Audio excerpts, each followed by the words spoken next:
Stationary and handheld grinders are found at most mines. Serious harm can occur if a grinding wheel fractures and bursts, throwing broken pieces and shards at high speeds in all directions. How can we protect against hidden wheel defects and reduce the number of sudden failures with new wheels? Abrasive wheel manufacturers will tell you to ring test replacement wheels before installation. Check to see that they are speed rated for the grinder on which they'll be installed. Install them with proper safety washers on each side of the wheel and run them in a protected area for 1 minute after installing a new abrasive wheel. If the new wheel is going to fail, it will likely happen in the first minute of use. Despite all of these precautions, grinding wheels still occasionally fail and break in use, so they need guards to protect operators and persons working nearby. We use hoods for this purpose.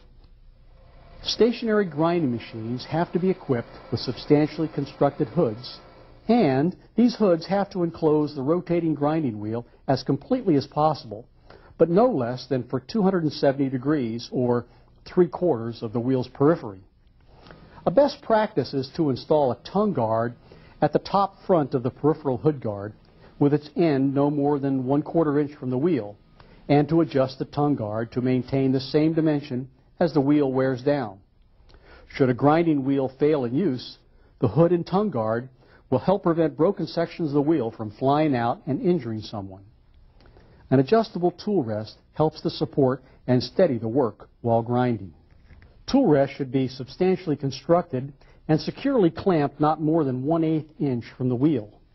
This narrow dimension serves two purposes. One, many wheels have broken and injured operators because work has become wedged between the work rest and the wheel.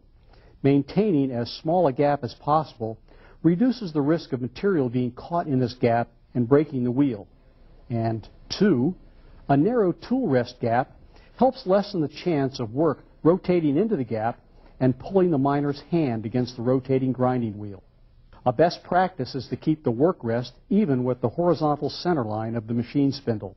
Frequently check and position the gap of the tool rest and adjust it as needed to maintain the 1/8 inch maximum gap.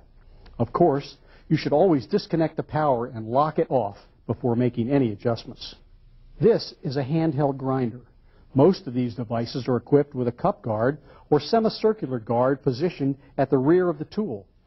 The guard helps protect miners from being struck by flying chips from the work and from flying wheel segments should the wheel or disc break, and from being cut by the wheel should the tool kick back. These guards should always be kept in place during operation. Do not use abrasive wheels on handheld grinders if they are not rated for the grinder's rotational speed, or if their size prevents the guard from being properly installed.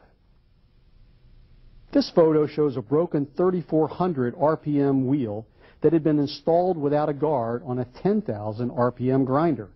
It's obvious the wheel was too large for the tool, and it's no wonder the mechanics suffered severe facial injuries. Here's another grinding disc that fractured due to overspeed. Imagine these pieces hurtling towards you at over 100 miles an hour.